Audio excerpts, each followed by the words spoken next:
Hello, स्वागत है आपका। आज हम करने वाले हैं सेट्स। सो सेट्स क्या होते हैं पाइथन में? सेट्स पाइथन में यूनिक कलेक्शन होते हैं और वो अनऑर्डर्ड होते हैं। ठीक है, क्या मतलब है इसका? इसका मतलब ये है कि अगर कोई सेट ए है, ठीक है, सेट, ठीक है, और तो सबसे पहले हम इम्प्टी सेट अगर बनाना तो हम ऐसे बना सकते हैं और इसकी बूल वैल्यू फॉल्स होगी। ठीक है, ये हमने डिस्कस करा था। इम्प्टी कोई भी चीज़ हो तो उसकी बूल वैल्यू फॉल्स होगी। ओके, फिर से हम सेट बनाएंगे और इस बार ही हम कुछ आइटम लिखते हैं जिससे हमारा कंसेप्ट क्लियर हो जाए। सो मैंने क्या बोला? सेट एक कलेक्शन ऑफ एलिमेंट होते हैं जो यूनिक होते हैं और अनऑर्डर्ड होते हैं। सो यूनिक का मतलब तो समझ में आ रहा होगा कि सारे अनोखे होंगे, अलग होंगे एक दूसरे से।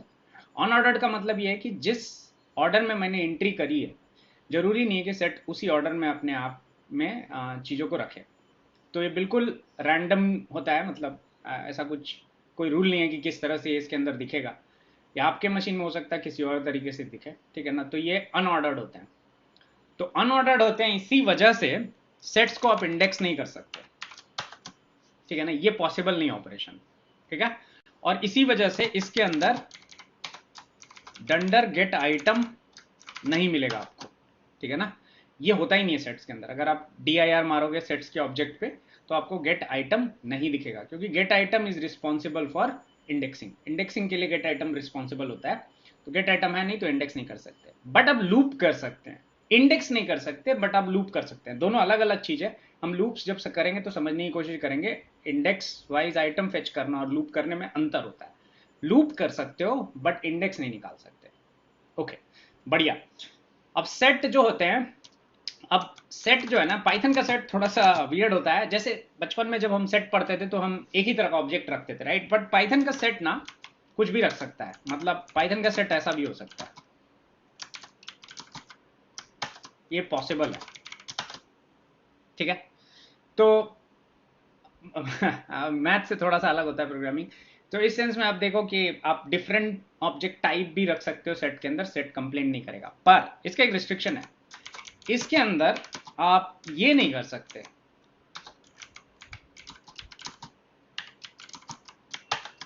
ठीक है। आप कोई भी म्यूटेबल ऑब्जेक्ट नहीं डाल सकते। सेट एक म्यूटेबल डेटा टाइप भी है, सेट के अंदर आप चेंजेस ला सकते हो। बट सेट कोई भी म्यूटेबल डेटा टाइप को नहीं रख सकता अपने अंदर। और ये आपको हमेशा ये एरर आएगा, अनहैशेबल टाइप लिस्ट, है ना। जैसे डिक्शनरीज हमने डिस्कस नहीं किया, बट उसकी कीज भी कभी भी म्यूटेबल टाइप नहीं होती है, मोस्टली इम्यूटेबल भी होता है। तो जब वो अगर आप उसमें म्यूटेबल कीज डालोगे तो सेम एरर आपको वहां पर भी नजर आएगा। तो उसी तरह सेट्स में आप कभी भी म्यूटेबल ऑब्जेक्ट नहीं डाल सकते, क्योंकि लिस्ट एक म्यूटेबल ऑब्जेक्ट है। तो आप ये चीज नहीं डाल सकते, इस तरह का सेट बनाना पॉसिबल नहीं है, ठीक है ना। ये एक सेट का एग्जाम्पल था। सेट समझ में आ गया होगा क्या क्या, मतलब क्या डिफरेंस है। तो इसके तीन बेसिक प्रॉपर्टी है। ये बहुत बेसिक चीज है, लेकिन एक तो नो डुप्लीकेट्स, अनऑर्डर्ड, ये बहुत इंपॉर्टेंट है। और क्यों अनऑर्डर्ड है? ठीक है, अनऑर्डर्ड इसलिए है क्योंकि इसके अंदर हम यूजुअली सेट को ना एब्सेंस और प्रेजेंस के चेक के लिए बनाते हैं, ठीक है ना। तो इसको अनऑर्डर्ड इसलिए बनाया गया है ताकि हम फास्ट चीजों को का प्रेजेंस या एब्सेंस चेक कर पाए, ये एक चीज है। और दूसरा क्या है, गेट आइटम इसके अंदर इंप्लीमेंटेड नहीं है, उसकी वजह से हम इसको इंडेक्स भी नहीं कर सकते। अनऑर्डर्ड होते हैं और नॉन इंडेक्सेबल होते हैं, इनको हम इंडेक्स नहीं कर सकते। और तीसरा, it can't contain mutable types, ठीक है। सो ये चीज सेट के अंदर होती है। अब सेट अगर मैं देखूं, अगर मैं को सेट्स के मेथड्स देखने हैं तो मैं ये काम कर सकता हूं और मैं इन मेथड्स को हम डिस्कस कर सकते हैं। तो जैसे मेरे पास ऑलरेडी एक सेट है, सेट्स ए। मैं एक सेट बना लेता हूं, ए बी के जे जी और ए एम एन, ये कुछ बना लिया मैंने। ये इसको मैं सेट वन बोल लेता हूं और मैं कहता हूँ ए बी एम, इसमें बीच में एक सी और डी भी डाल देते हैं, एंड ओ। ठीक है, दो सेट है। अब इन दोनों सेट के बीच में आप क्या क्या कर सकते हो? सबसे पहले सेट के अंदर आप कुछ भी, सेट एक म्यूटेबल डेटा टाइप है, ठीक है। पाइथन में फ्रोजन सेट करके भी एक ऑब्जेक्ट होता है जो इम्यूटेबल होता है, बट हम बाद में देखेंगे उसको। जैसे इसके अंदर अगर मुझे कोई ऑब्जेक्ट ऐड करना है, लेट से एफ ऐड करना है, तो इट्स पॉसिबल, ठीक है। सेट 1 के अंदर एफ आ गया, और ये जरूरी नहीं कि एंड में ऐड होगा, कहीं भी ऐड हो सकता है। अगेन ये अनऑर्डर्ड होता है तो कुछ भी हो सकता है। उसी तरह इससे आप पॉप भी कर सकते हो, और ये कोई भी एलिमेंट पॉप कर देगा, ये रैंडम है पूरा, ठीक है। एफ चला गया इसमें से, ठीक है। तो ये पूरा रैंडम होता है, पॉप से ऐसा नहीं है कि लास्ट वाला ही जाएगा या फर्स्ट वाला ही जाएगा, नहीं, ये पूरा रैंडम होता है सेट के अंदर। तो ये थोड़ा सा पता नहीं इसको कब यूज करोगे, मैंने तो आज तक जिंदगी में यूज नहीं किया है, मतलब देयर आर बेटर वेज, ठीक है। ठीक है, बट ठीक है, पॉप एक ऑप्शन है। क्लियर से क्लियर हो जाएगा, मैं यूज नहीं करने वाला हूँ। कॉपी से आप कॉपी कर सकते हो। Difference, okay. डिफरेंस का क्या मतलब है कि सेट 1 डिफरेंस, पता नहीं इतना लंबा नाम क्यों रखा है, टाइप करने में दिक्कत होती है। तो डिफरेंस का मतलब है कौन सा ऐसा एलिमेंट जो सेट ए में है पर 2 में नहीं है, सेट 1 में है पर 2 में नहीं है। तो सेट 1 में ये सारे एलिमेंट है, ठीक है। और मैंने जो एलिमेंट दोनों में कॉमन थे, है ना, तो ए कॉमन है दोनों में, तो ए नहीं आएगा यहां पर, ठीक है। क्या ऐसा है जो ए में है पर बी में नहीं है, ठीक है ना, तो कैपिटल ए आएगा, कैपिटल ए है। जे आएगा, जे बी में नहीं है, मतलब दूसरे सेट में नहीं है, सेट 2 में नहीं है। के जो है वो सेट 2 में नहीं है, के एक सिर्फ सेट 1 में है। एन और जी भी सेट 1 में, सेट 2 में नहीं है। इसी चीज को बहुत लोग ऐसे भी लिखते हैं। इसका ये मतलब नहीं है, एक मत एक्सपेक्ट करना, ये नहीं होता है पाइथन में, ठीक है। तो मैं जब सीख रहा था तो मुझे ये कंफ्यूजन होता था, तो ये चलता नहीं है। मतलब अगर तुम ऐड कर रहे हो, मतलब पॉसिबली तुम या तो एंड ऑपरेशन करना चाहते हो या बेसिकली यूनियन देखना चाहते हो। तो अगर यूनियन देखना है तुमको तो यूनियन यूज करोगे ऐसे। इसका अगर नोटेशन वाइज तुमको देखना है तो और ऑपरेटर होता है आई बिलीव, ठीक है। और ऑपरेटर से आप यूनियन देख सकते हो। अच्छा, अगर इंटरसेक्शन देखना है, नाम अच्छे हैं, काफी इंट्यूटिव हैं। दोनों में कौन कौन से कॉमन एलिमेंट है, ए बी और एम, ये 3 एलिमेंट कॉमन है। आप इसको एंड भी यूज कर सकते हो, ठीक है। ये नोटेशन वाइज, अगर नोटेशन यूज करना चाहते हो तो नोटेशन यूज कर लो। मैं उसका मेथड फॉर्म यूज करता हूँ क्योंकि मुझे समझ में ज़्यादा आता है, और ये फ्रैंकली नोटेशन का हर ऑब्जेक्ट में अलग अलग मीनिंग हो जाता है, तो दिमाग कंफ्यूज ना हो इसलिए मैं ऐसा, पर ऑफकोर्स मैं बहुत टाइम से काम कर रहा हूँ तो मुझे याद हो गई चीज़ें, बट मैंने डिलिबरेट कभी एफर्ट नहीं मारा है नोटेशन याद करने के लिए। अभी भी मैं कई बार कंफ्यूज हो जाता हूँ, बट ये इससे मैं बिल्कुल कंफ्यूज नहीं होता, मुझे क्लैरिटी मिलती है। तो मेरा ये रिकमेंडेशन है कि आप अगर ध्यान रखना चाह रहे हो तो शब्दों को याद रखो rather than symbols, okay. Efficiency में कुछ फर्क नहीं पड़ता, ओके। ओके, नाउ ये यूनियन हो गया, डिफरेंस हो गया, इंटरसेक्शन हो गया। और क्या कर सकते हैं सेट में, तो देख लेते हैं और क्या करते हैं। डिसजॉइंट, सुपर सेट और सबसेट, ओके। सुपर सेट का मतलब है कि अगर मैं कोई सेट बनाऊं ए बी और सी, और मैं सेट 2 बनाऊं बी और सी, और मैं पूछूं is S2 is super set of S1, तो ऐसा तो नहीं है, लेकिन S1 is super set of S2, है ना, है ना। S2 का सारा एलिमेंट S1 में है, ये तो ट्रू है ना। S2 का सारा एलिमेंट S1 में है तो सुपर सेट है, हाँ। S2 subset of is subset of S1, true, correct. Subset, superset की बात नहीं हो रही। क्या S2 S1 का सबसेट है, हाँ है। अच्छा, इसी चीज को लोग ऐसे भी लिखते हैं, ठीक है। ग्रेटर देन इक्वल टू भी यूज कर सकते हो, बट इक्वल टू अगर नहीं लिखोगे तो प्रॉपर सेट का चेक होता है ये, ठीक है। इसी तरह आप, तो बेसिकली इसका ये मतलब है कि ये S1 जो है सुपर सेट है S2 का, ठीक है। तो सुपर सेट हो गया, सबसेट हो गया। रिमूव, किसी पर्टिकुलर एलिमेंट को अगर रिमूव करना है तो आप रिमूव यूज कर सकते हो, जैसे ये सेट 1 था, सेट 1 से रिमूव, ठीक है, ए हट गया, कैपिटल ए हटाना था, हट गया, ठीक है। तो ये अच्छा ऑपरेशन है मेरे हिसाब से, ठीक है, प्रेडिक्टेबल है। सिमेट्रिक डिफरेंस, सिमेट्रिक डिफरेंस क्या होता है, जैसे दो सेट के बीच में ना डिफरेंस होते हैं, जैसे मान लो सेट 1 है और सेट 2 है, जो ए में है बी में नहीं है, वो सेट 1 माइनस सेट 2 होगा, present in A but absent in B. Sorry मैं ए बी इसलिए बोलता हूं क्योंकि आदत हो गई है, इसी तरह से पढ़ाई की है। Set 2 minus set 1 is present in B but absent in A, ठीक है। बट अगर मेरे को यही देखना है कि दोनों में आपस में ऐसे कितने हैं जो अलग अलग हैं, है ना, जो बेसिकली किसी एक जगह प्रेजेंट है, दोनों जगह प्रेजेंट नहीं है, मतलब उसके इंटरसेक्शन से उसको हटा देना है। सो उसके लिए आप जो यूज करोगे वो ये यूज करोगे, ठीक है। कहाँ गया सिमेट्रिक डिफरेंस, कहाँ गया सिमेट्रिक डिफरेंस, ये रहा।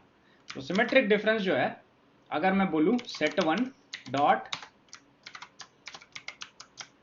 ठीक है, सो ये वो ऑब्जेक्ट है, अगर इन ऑब्जेक्ट को आप चेक करोगे, ठीक है, सो इन ऑब्जेक्ट को आप चेक करोगे तो किसके किसके बीच में सिमेट्रिक डिफरेंस है, ठीक है ना। तो ए सी, तो आप देखो यहां पर देखो ए दोनों में कॉमन है, ठीक है, सॉरी मैंने क्या कर दिया, सेट 1 नहीं सेट 2, हाँ हाँ, सो आई होप मैं सही लिख रहा हूं, सेट 1 सेट 2, हाँ set 1 is this, set 2 is this, okay. So A दोनों में कॉमन है, करेक्ट। सो जो कॉमन है वो नहीं आएगा, ठीक है, जो बी है वो भी कॉमन है, सी कॉमन नहीं है तो सी आएगा, डी कॉमन नहीं है तो डी आएगा, जे कॉमन नहीं है तो जे आएगा, के कॉमन नहीं है तो एन कॉमन नहीं है, ओ कॉमन नहीं है, जेड कॉमन नहीं है, तो ये it is equivalent to this. अगर मैं ये बोलूं कि सेट 1 इंटरसेक्शन ऑफ सेट 2, ये ए बी एम ये दोनों ना कॉमन है, तो अगर मैं ऐसा बोलूं इट इज इक्व, तो इसका क्या मतलब है कि अगर मैं सेट 1 को और सेट 2 को यूनियन कर दूं और फिर इसमें से मैं इसको डिफरेंस कर दूं,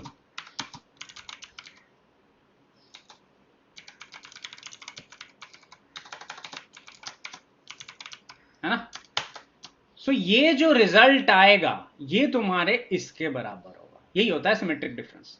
ये मैंने डिराइव किया, तो ये यूनियन है, इसको मैं नोटेशन में ही यूज करता हूं, ठीक है, और यहां पर इन दोनों के बीच में a माइनस बी किया हुआ है, ठीक है ना। आप यहां पर मैंने जैसे पहले भी बताया था कि आप फंक्शनल फॉर्म की जगह, मतलब जो इसका मेथड फॉर्म है, इसकी जगह आप नोटेशंस भी यूज कर सकते हैं, तो जैसे माइनस की जगह आप डिफरेंस भी लगा सकते हो, तो यहां पर आप डिफरेंस भी रख सकते हो। तो अगर डिफरेंस रखोगे तो कैसा दिखेगा ये ना, ये थोड़ा अनरीडेबल सा हो गया है, ठीक है। सो इसको हम थोड़ा सा ना वो कर लेते हैं, ठीक है। तो सबसे पहले हम क्या कर रहे हैं, हम दो सेट को कंबाइन कर रहे हैं, फिर हम कह रहे हैं कि दोनों सेट में जो कॉमन है उससे उस ऑब्जेक्ट को हटा दो, जो भी कॉमन है उसको हटा दो, ये जो आएगा ये आपका एग्जैक्टली सिमेट्रिक डिफरेंस के बराबर होगा। इसमें जो अपडेट वाले सारे फंक्शन है, ऊपर आप जाओगे तो ये जितने भी अपडेट वाले फंक्शन है ये एग्जिस्टिंग ऑब्जेक्ट को अपडेट कर देता है, बस यही अंतर है, बाकी और कोई अंतर नहीं है। तो डिफरेंस में डिफरेंस अपडेट कर दोगे तो ऑब्जेक्ट अपडेट हो जाएगा उस हिसाब से। मैं इतना यूज नहीं करता, मेरे को अगर देखना होता है तो मैं इस तरह से ही चीजें करता हूँ, ठीक है। सो आई होप सेट समझ में आ गया हो। सो अनऑर्डर्ड कलेक्शन है, ठीक, ये चीज ध्यान रखना। अनऑर्डर्ड कलेक्शन होते हैं, एम्प्टी सेट आप इस तरह से इनिशियलाइज करते हो, इसके अंदर बहुत सारे एलिमेंट अलग अलग टाइप के डाल सकते हो, इसके अंदर ये इंडेक्सेबल नहीं होते, ठीक है। इसके अंदर आप म्यूटेबल ऑब्जेक्ट नहीं डाल सकते, ये इसका रिस्ट्रिक्शंस है। सेट के अंदर दो सेट अगर आप बनाते हो तो वो म्यूटेबल होते हैं, उसको आप चेंज कर सकते हो, इसमें अपेंड कुछ नहीं होता है, ऐड होता है, ध्यान रखना। पॉप कर सकते हो, पॉप जो है रैंडमली एलिमेंट को निकालता है, डिफरेंस कर सकते हो, ए माइनस बी चेक कर सकते हो, कौन सा ए में प्रेजेंट है बी में एबसेंट है, फिर उल्टा भी कर सकते हो, कौन सा बी में प्रेजेंट है ए में एबसेंट है, फिर देख सकते हो दोनों में ऐसे कौन है जो दोनों में यूनिक है, जो दोनों में कॉमन नहीं है, उसके लिए आप सिमेट्रिक डिफरेंस यूज कर सकते हो। एक और चीज होती है डिसजॉइंट। डिसजॉइंट क्या होता है, लेट से एक मैं बनाता हूं ए और बी और एस वाई बनाता हूं सी और डी, अब मैं एस एक्स और डिसजॉइंट एस वाई करूं। सो सॉरी मैंने कुछ गलत लिखा,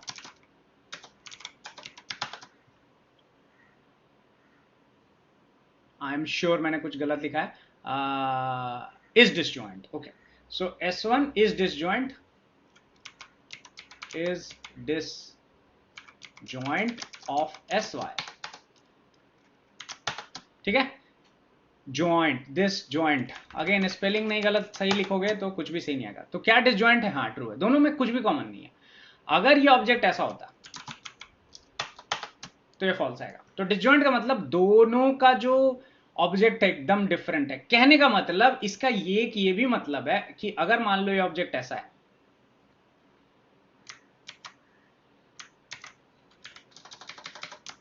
ठीक है, और इन दोनों के बीच में इंटरसेक्शन निकालूं, सो एम्प्टी सेट आएगा, ठीक है ना। जो दो डिसजॉइंट सेट के बीच का इंटरसेक्शन कुछ नहीं होता, नल सेट होता है, ठीक है। तो ये चीज ध्यान रखना। तो ये नल सेट आ गया मतलब जी ये दोनों डिसजॉइंट है। तो इस डिसजॉइंट इस केस में, अगर इस केस में आप चलाओगे तो फॉल्स आएगा, बट अगर आपका ये सेट होगा और इन दोनों के बीच में अगर आप डिसजॉइंट चलाते हो तो ये ट्रू आएगा। S X disjoint, this is disjoint S Y, true, ठीक है। सो आई होप ये समझ में आ गया हो कि यहाँ पर और यहाँ पर दोनों में अंतर है। यहाँ पर 3 आइटम है, यहाँ पर 2 आइटम है, तो उनके बीच का डिसजॉइंट ट्रू है क्योंकि इन दोनों के बीच का इंटरसेक्शन जो है एम्प्टी सेट है। ये चीज ध्यान रखना, यहाँ पर ये एम्प्टी सेट नहीं आएगा, यहाँ पर ये ए आएगा। अगर इन दोनों के बीच का इंटरसेक्शन आप देखोगे तो यहाँ पर क्या आएगा? इंटरसेक्शन, ठीक। सो नहीं सॉरी, अगर मेरे को इसको फिर से चलाना है तो ए आएगा, ठीक है। इसी वजह से ये डिसजॉइंट जो है फॉल्स आ रहा है। पर यहाँ पर अगर मैं इसको रीसेट कर देता हूँ और मैं देखता हूँ तो ये मेरे को दिखता है कि ये जो है एम्प्टी सेट इंटरसेक्शन में है और डिसजॉइंट में ये ट्रू आ रहा है। तो ये अंतर थोड़ा सा ध्यान रखना। डिसजॉइंट क्या होता है? डिसजॉइंट का मतलब ऐसा होता है दोनों अलग अलग आइटम कंटेन किया हुआ है, दोनों में से कोई भी कॉमन नहीं है। इसका सिंपल मीनिंग ये, ठीक। सो अगर मैथ में ये पढ़ा है बचपन में तो ये ईजी होगा। फर्स्ट टाइम अगर देख रहे हो, सेट कभी नहीं जिंदगी में सुना है, तो शायद ये तकलीफ दे हो सकती है। बट इसको समझना एक्चुअली इतना मुश्किल नहीं है। बस ये हम जब भी आप ये समझो, जब भी आपको किसी चीज का प्रेजेंस या एब्सेंस देखना हो, आप एकदम चीजें याद रखना, सेट यूज करना उसमें। कभी मिस्टेक नहीं होगा, कभी गलत नहीं होगा। बट हाँ, अगर आपको फिर हो सकता है उसके अंदर डुप्लीकेट है और डुप्लीकेट को भी फैक्टर इन करना है, उस केस में सेट यूजफुल नहीं हो सकते। बट अगर आप यूनिक कलेक्शंस हैं और आपको देखना है कि प्रेजेंट है कि एब्सेंट है, तो सेट बहुत ही फास्टर वे है किसी भी चीज के प्रेजेंस या एब्सेंस को चेक करने के लिए, ठीक है। सो और एक और चीज, मेरे हिसाब से मेथड फॉर्म यूज करना, ठीक है। ऐसे मैंने किसी को बोलते हुए नहीं सुना, बट पता नहीं, मुझे ऐसा लगता है कि ये मेरे लिए ज्यादा इंट्यूटिव है। आई एम नॉट श्योर, हो सकता है आपके लिए शायद सिंबल फॉर्म ज्यादा इंट्यूटिव हो। It's really person to person, but ठीक है, मेरे हिसाब से मुझे ये ठीक लगता है। ओके, सो ये था सेट्स का डिस्कशन। आई होप आपने एंजॉय किया होगा। आज सेट खत्म कर रहे हैं, अगली बार मिलेंगे और स्टार्ट करेंगे डिक्शनरीज। तब तक के लिए अलविदा, बाय बाय, टेक केयर, अपना ख्याल रखिए। जय हिंद, जय भारत।